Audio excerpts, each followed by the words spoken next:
your wealth. And we do that by introducing you to great resources and fabulous guests all along the way. Today we got both. A guest is going to be talking about some fabulous resources that he's using so that you can help grow your health, business, and your wealth. Today's special guest has a greener thumb than old MacDonald himself. The plants that this gentleman grows will make anybody say E-I-E-I-O. Now, when it comes to understanding agriculture, George Washington Carver has reincarnated himself in the form of a man from Missouri. When it comes to growing things, he makes a jolly green giant look like a midget. It's time for today's featured guest, consultant and agriculturalist extraordinaire. It's time for TWP popcorn. Hey, welcome back. Just in, close up to the hat. Hey, there you go. Thank you for that great introduction. I'm trying to do what I can do. All right. Here are 28 YouTube Shorts hacks that feel illegal to know.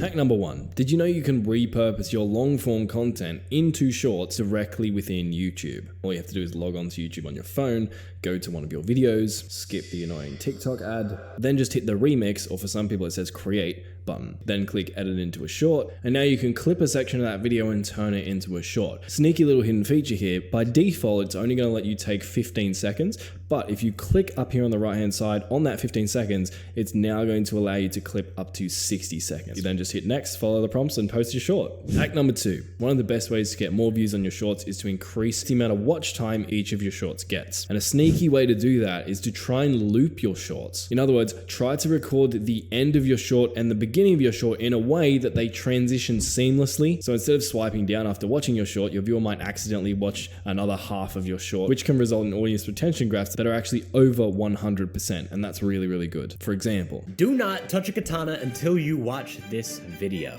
Unless, of course, you want to lose all of your fingers. Little thumbs, and keep your thumb on the Suba. And it would be smart to tell your friends, do not touch a katana until you watch this video.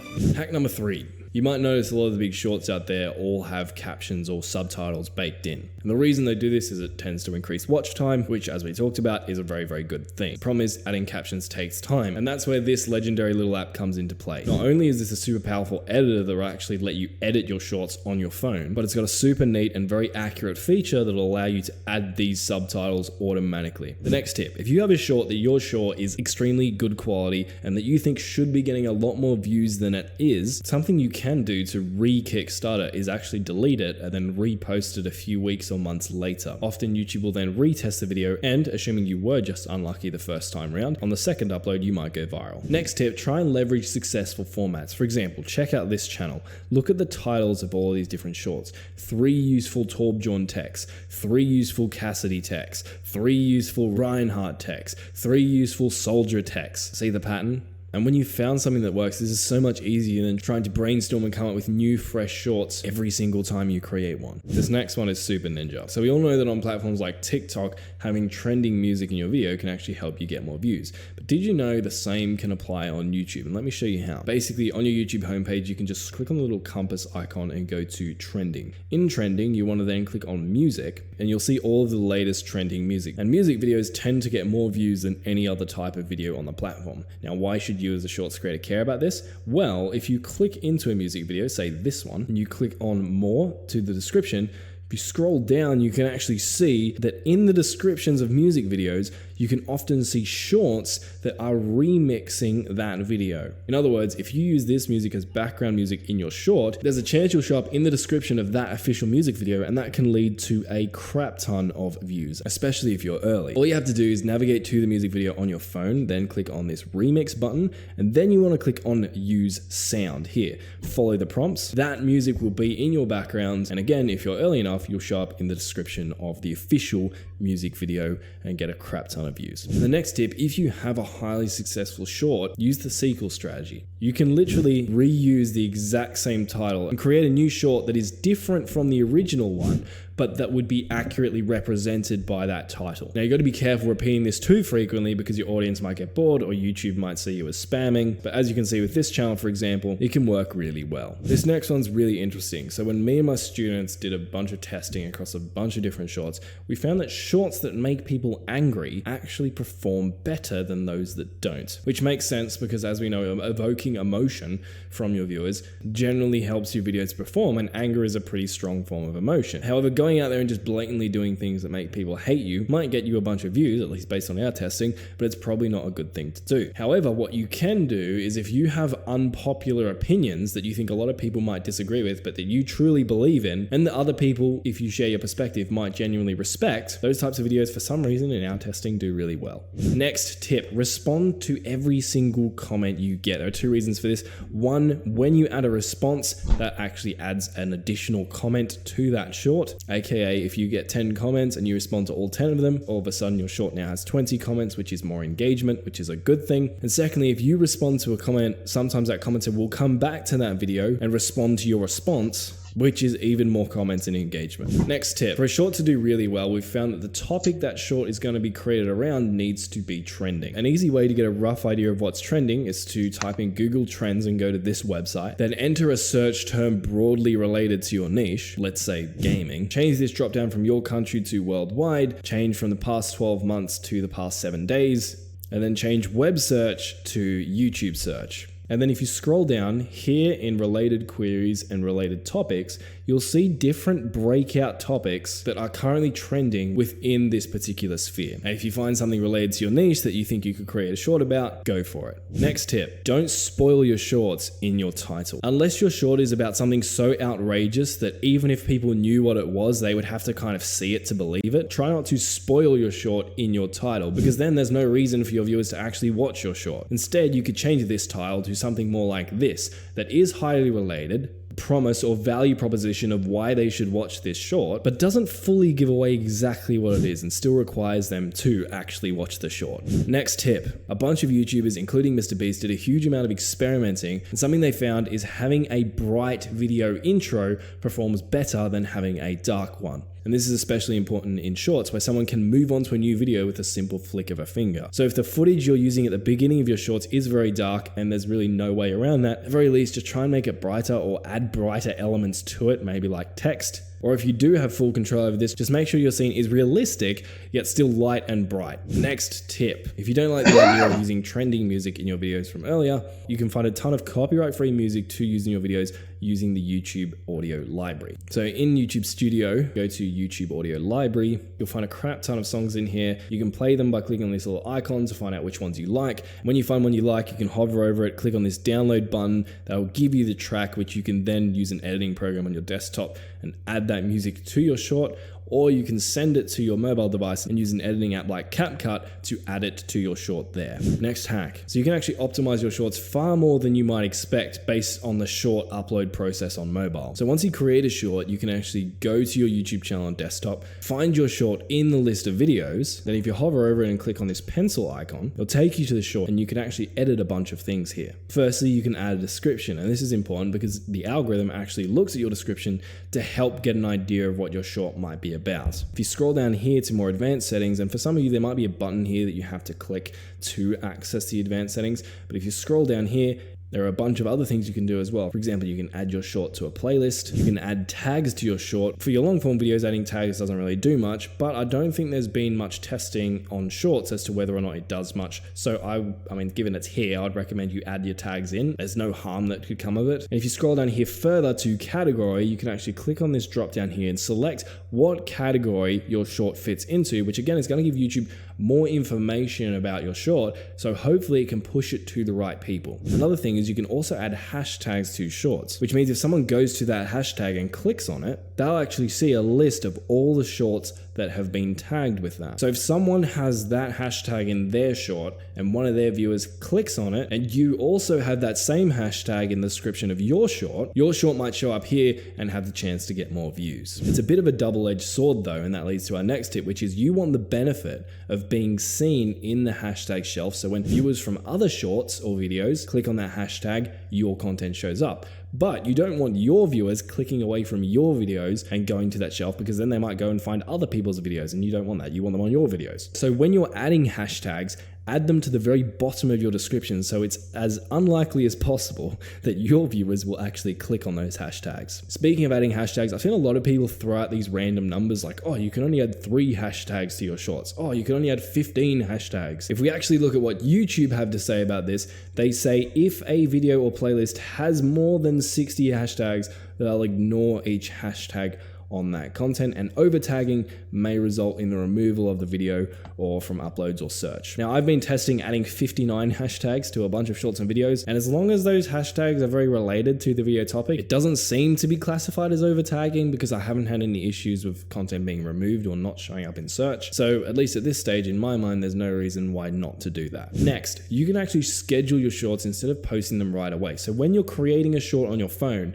instead of uploading it as public, upload it as unlisted. Then you can come to YouTube Studio, go to the content tab again, and in this little drop down, you can change it from unlisted to scheduled, and then you can pick the time and date that you want your short to actually go live. What time and date should you be uploading your shorts? Well, that's the next hack. In YouTube Studio, come down to this tab, go to Analytics, then go to Audience, then scroll down until you see this little bar here. And basically the lighter purple these bars are, the more of your viewers are online. So for me, for example, in this case, I can see that Wednesday, Thursday, Friday, Saturday, and Sunday are quite good times for me because at all these times I have 1, 2, 3, 4, 5 bars at the lightest color purple. And I can also see that the times my viewers are most active are usually between 2 a.m. and 6 a.m. my time. And so if I'm uploading shorts, I'm probably gonna wanna schedule them to go live at about 1 a.m. So by the time the majority of my viewers come online, my short is up there and there's a chance it'll be served to them. Next tip, another really useful thing you can do here in YouTube Studio is, again, if you go to your short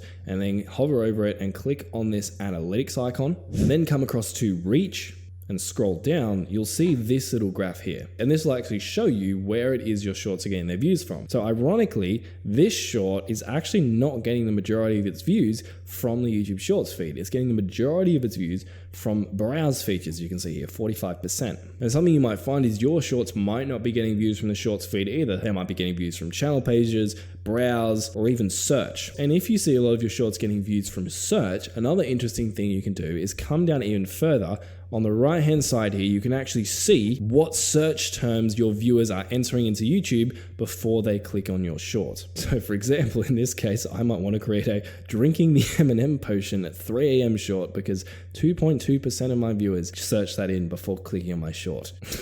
I don't know. But if you are getting the majority of your views from your shorts, from YouTube search, and you find any interesting search terms in here, you might want to create individual shorts for those search terms. Now, in the case of this particular short I'm viewing, you can see that it got 45% of its views from browse, meaning that people actually had to click on this short before they viewed it, unlike on a YouTube short showing up in the shorts shelf where they just scroll straight directly to it. And so it can be beneficial to add a custom thumbnail to your short to maximize your click-through rate as much as possible. And the way you can do that is, again, by going to your studio, clicking on the pencil icon and scroll down here. And normally in this section here, you'll see a little option that will allow you to click on and upload a thumbnail to your short. Unfortunately, I can't do this for this particular short because I've already uploaded a thumbnail apparently, but you guys probably won't have that issue. The next shorts hack requires us to go back to the analytics of an individual short. You're going to stay on overview, scroll all the way down to the bottom, and here you'll see a graph that represents how long your viewers are watching for and when they click off. Come in here, figure out at what points in the video your viewers are clicking off the short, try to work out why it is that point triggered them to click off the short, and then just don't do that thing for future shorts. And the way you see where viewers are clicking off your short by using this graph is to look for dips and declines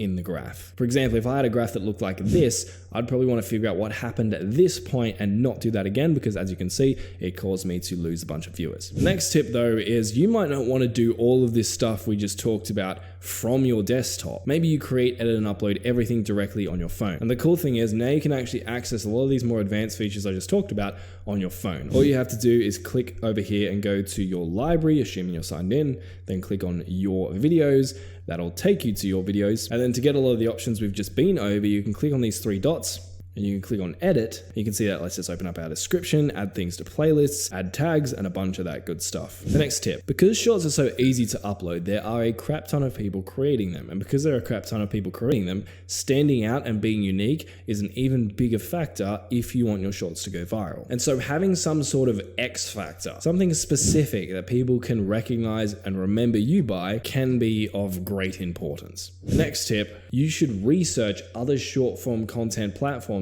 to get ideas for what styles and formats are working. Scroll through TikTok, scroll through Instagram Reels, figure out what kinds of videos, what styles of titles, what types of intros are working for those guys, and then you can often take those principles, apply them to your own shorts with your own kind of spin, and that often does way better than trying to guess at what your audience might want next. Next hack. Earlier we talked about how important retaining your viewers and maximizing your watch time is if you want your short to be promoted by YouTube. And one of the most simple things you can do to improve your retention is to make your short more stimulating by adding more pattern interrupts. In other words, changing up the scene or introducing new elements or cutting to a new piece of footage frequently. Now, many of the best shorts on the platforms introduce some sort of pattern interrupt every 2 to 3 seconds, assuming of course you haven't just got one piece of footage that is incredibly engaging on its own. But as a rough rule of thumb, if nothing new has kind of happened visually in your short for at least 7 seconds, that's a problem. Next hack. So a lot of you guys want to repurpose your existing videos into YouTube Shorts.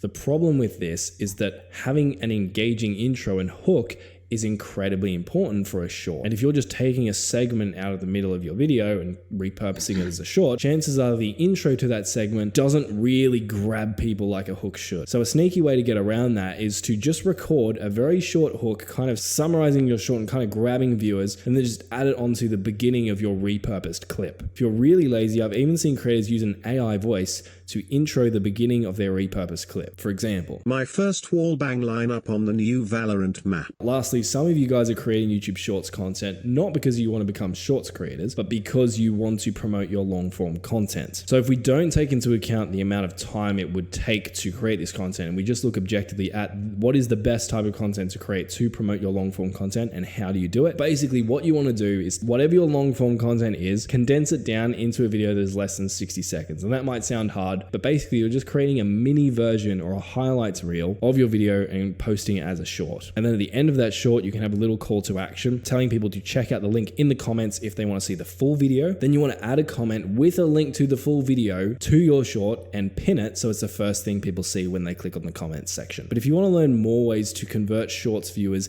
into long form viewers, check out the video on screen. In it, I talked to a guy who's done a ton of experimenting with this and has a shorts promotion method that has allowed him to turn long form pieces of content that were 10 out of 10s into 1 out of 10s in just a few days. Check it out.